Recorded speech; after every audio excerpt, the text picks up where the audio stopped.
Welcome back to Media Mesh, where I give you my unapologetic opinion on everything from music, movies, news, reality TV, and so much more as we go down the rabbit hole. Now, as you know, if you are a subscriber to the channel, I always give you my unapologetic opinion.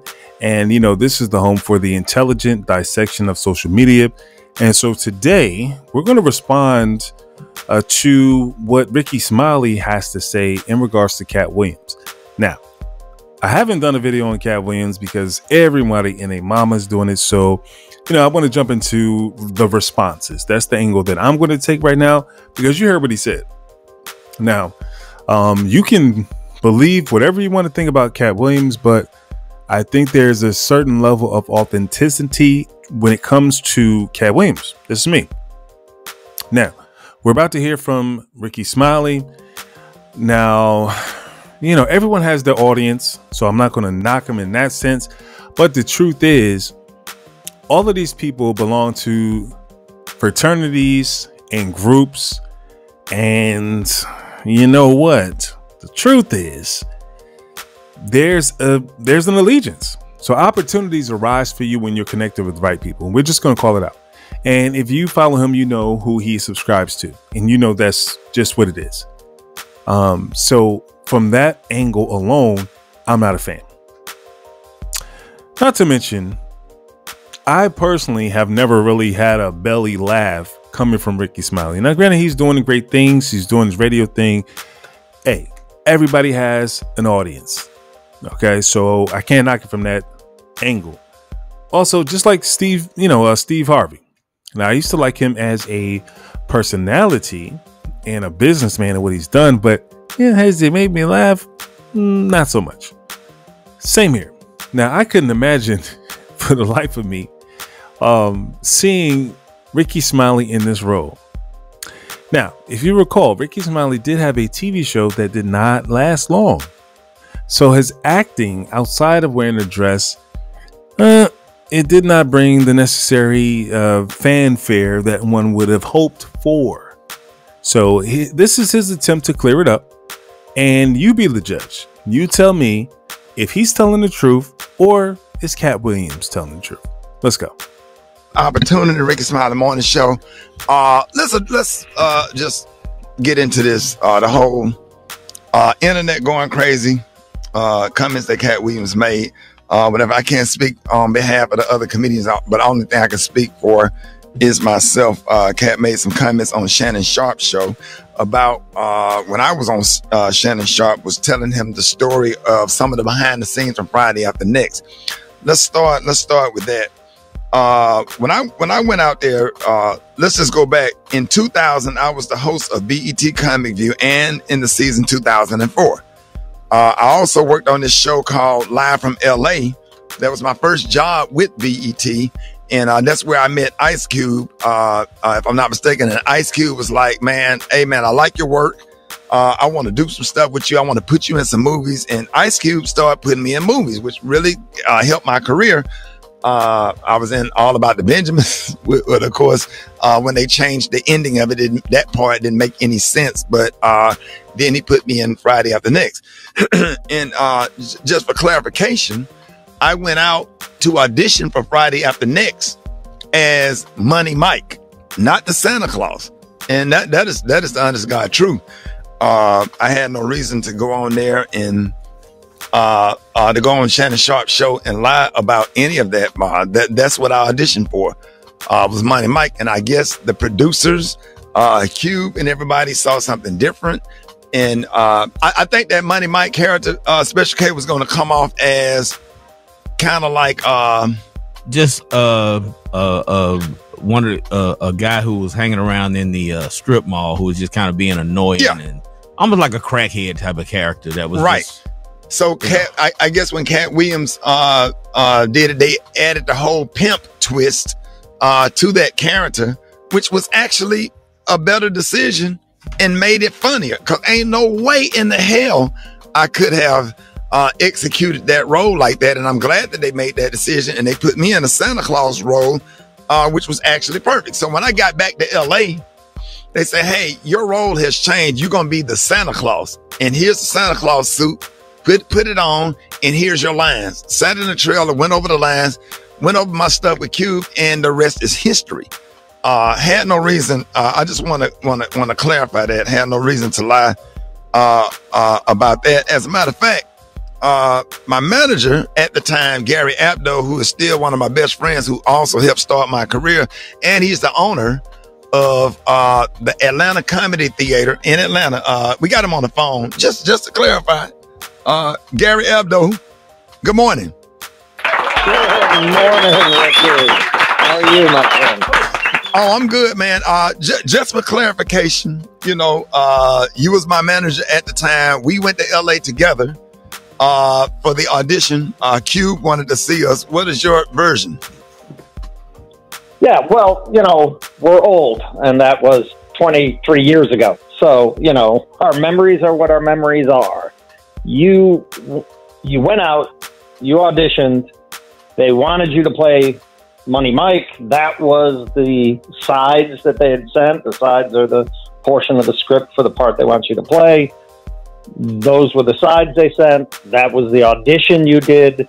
They said, great, we want you to play this role.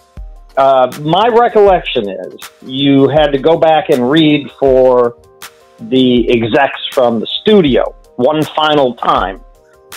And the night before that, we got different sides and they said, no, we want you to play this role. And we didn't understand it. You know, we really were under the impression, well, you had the role as Money Mike, but then all of a sudden they switched it up. Now we understand why. Katt came in, blew them away. He's an incredible performer. That was probably one of the most iconic breakout parts in movie history. I mean, that was literally Katt's first movie. You know, Friday was not Chris Tucker's first movie. Next Friday was not Mike Epps' first movie. For that to have been Katt Williams' first movie, and he exploded. I mean, that literally made him an iconic touring comedian, one of the biggest to do it in this generation. And, you know, the rest, as they say, was history. But, yeah, absolutely, without a doubt, you were auditioning for Money Mike. We were told you had the role, and then that switched up overnight. And I'm glad I ended up being the Santa Claus, because that role was iconic and not as funny as his. I like the pimp. I personally like the pimp better, but the Santa Claus role was just perfect for me. At the time, I was skinny and could run fast, so and you could squeeze over that gate. So yeah, that was the. I just wanted to clarify that. And then there was no contract ever that. In agreement with the first Sunday movie, because that was a whole different production directed by who just directed my Netflix special, David E. Talbert, about me playing Bernice Jenkins. That's something that David called me personally. David and Lynn are fans and have been fans of my work for a long time. And they was like, we want you to play Bernice Jenkins, and you know, and here you go. And that's what happened. And I went out there and shot that in one day, me and Red Grant. And that was a lot of fun. Right. And it had nothing to do with Katt Williams' contract or whatever. So I'm, you know what I'm saying? Like, I respect Katt. Definitely disappointed that you have to get on the air and explain something like this. But you know, that's the truth, and I don't know what else to say. So there it is. There's not much else to say. You know, it's indisputable that Katt played that role, killed it, built an entire career out of that one role that all of us look at and go, wow, that's absolutely amazing.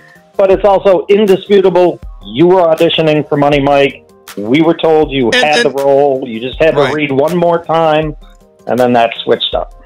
And the crazy thing about it is we had a conversation when it came out. He said a lot of this 12 years ago, and we had a conversation because I was on 14th Street in Atlanta, right by the Four Seasons Hotel, and I was driving down the street with my granddad in the car, and I saw Katt Williams going across the street on 14th Street, and I said, Katt, what's up? whatever. I just wanted to make sure we was good. He said, come over and have a cup of coffee with me, because he was walking over to Starbucks.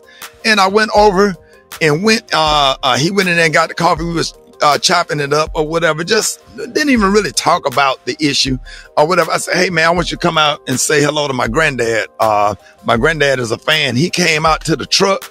I'll never forget, I was in my Ford F-150 and I came out and spoke to my granddad. He hugged my granddad and wished him well. My granddad was like, keep doing what you're doing, young man. My granddad was living at the time. It was just me and my granddaddy in the truck. And we dapped it up, and that was it. I mean, that was it. And I thought that we were good. I didn't know that we had any issues. And if there are any issues, or if there's anything that I've done, not only to Katt Williams, to anybody, I apologize. And I'm not perfect. I made mistakes, but I did. That's just the honest to God truth. And I did audition for what I auditioned for. And I'm glad that the producers made that decision. And let me address all of the things with Gary. You can help me out with this, because, comedy greats like Flip Wilson played Geraldine. Richard Pryor played some roles on his show. Jamie Foxx played Wanda. Martin played Shanae. I did. Bernice Jenkins, Tyler Perry did. Madea. It's a lot of comics and a lot of comedy greats that did characters for the sake of funny, for entertainment, for the sake of the laugh. And it has nothing to do with nobody's comfortable in the role. Nobody wants to put on a damn dress or comfortable in it, that has nothing to do with my manhood being lessened for trying to play a role and trying to put food on the table for my family. Because it's a prop. It's nothing more than a prop. It's nothing more than a way to get a laugh. I mean, back in Shakespeare's time, there were no females playing females' role. Every female role was played by a man. It's just part of it's part of an art form. It's part of what makes it funny. You bring the funny to it. I wish that I'm sure you remember. People don't know about this. The pilot that you shot for the Kings of Comedy TV show, Bernice Jenkins had a whole sketch with Madea. Yeah, I did a sketch with Madea, me, Earthquake, Tyler Perry, Niecy Nash. We did a thing called The Pew. It's supposed to be like The View, but it was a church-based version of The View, and it was just comedy great to see Bernice Jenkins, the character, and Madea.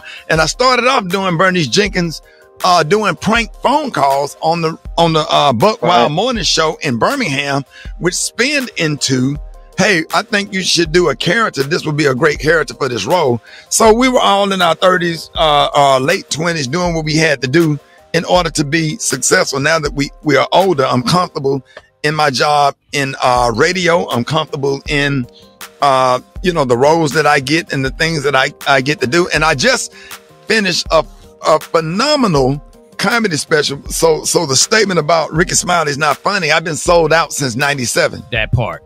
Every single show I have done since 97, maybe not big arenas, but I pack up those theaters and have to add shows in comedy clubs.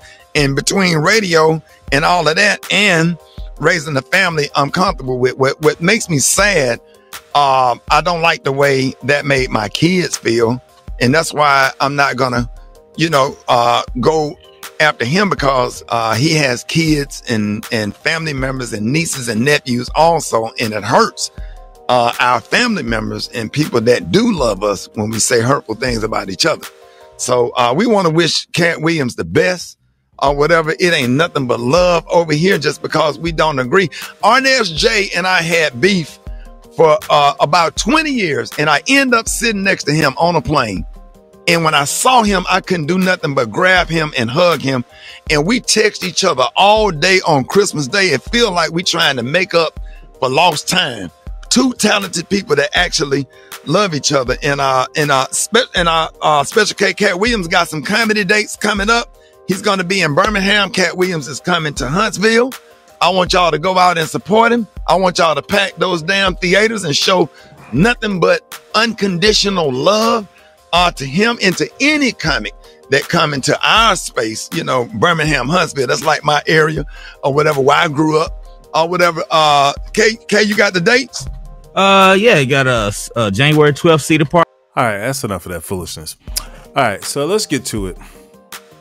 The truth is that, you know, these people are part of what's called the boule. Just going to keep it a little bit realer for you guys tonight. And as with so many other black or melanated actors, there's certain things that you have to do to succeed. Number one, you have to be aligned with the right people who give you the green light. Let's just cut the BS. Rickey Smiley might be a great person, but at the same time, there was a lot of questioning around his, you know, his being so vocal at the time of his son's passing away. Now, don't beat me up. I'm just giving my unapologetic opinion. But I can tell you this. If one of my sons passed on, I'm not sure that I'm going to be at the forefront of the conversation when it comes to talking about what happened, right? That's suspect in itself. And then when you listen to what Rickey Smiley said, far as he never knew he would be part of an organization that would pretty much cost him his son. Now you got to go back and listen. Don't take my word for it. But, you know, if the dress thing has been done, why is it still funny? How is it still funny? It's like, of course, yeah, you're doing what you got to do to feed your family. And then that's the whole overarching theme here, is that people are doing what they feel that they need to do to put money in their pockets and not holding on to their integrity. Now, of course, he's in a good position now, but the truth of the matter is he's funnier in a dress. That's just what it is. I don't even remember. I didn't even remember that he was in the movie, to be honest, as Santa Claus. I didn't remember that. I remembered Money Mike. Now, we have to stop looking at people who have black skin and just assuming that they're black or that they're down for the people. You have to understand that they have used black people over the course of time in such positions as actors, entertainers, politicians, and so forth, to come before us and make us think that they are on our side. And it doesn't mean that you don't do any good thing for the community. It doesn't mean that you deep down don't care. But the bottom line is you have sold out.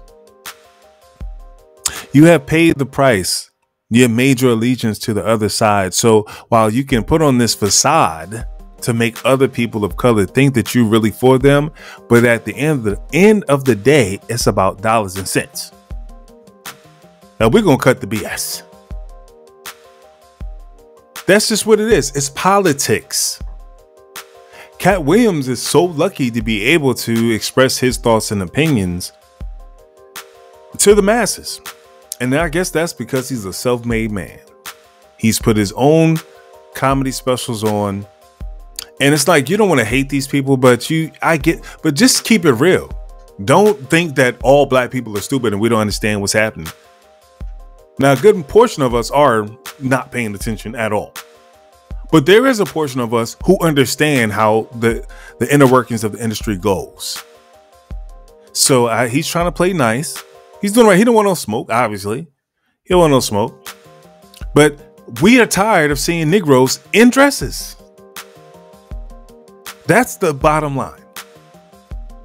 If I can't be funny without a damn dress on, then maybe I don't need the role.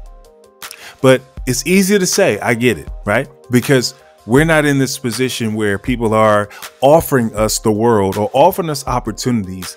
These opportunities come a dime a dozen if you're not in the brotherhood. If you're not connected, nobody's checking for you anyway. Nobody's going to be reaching out to you.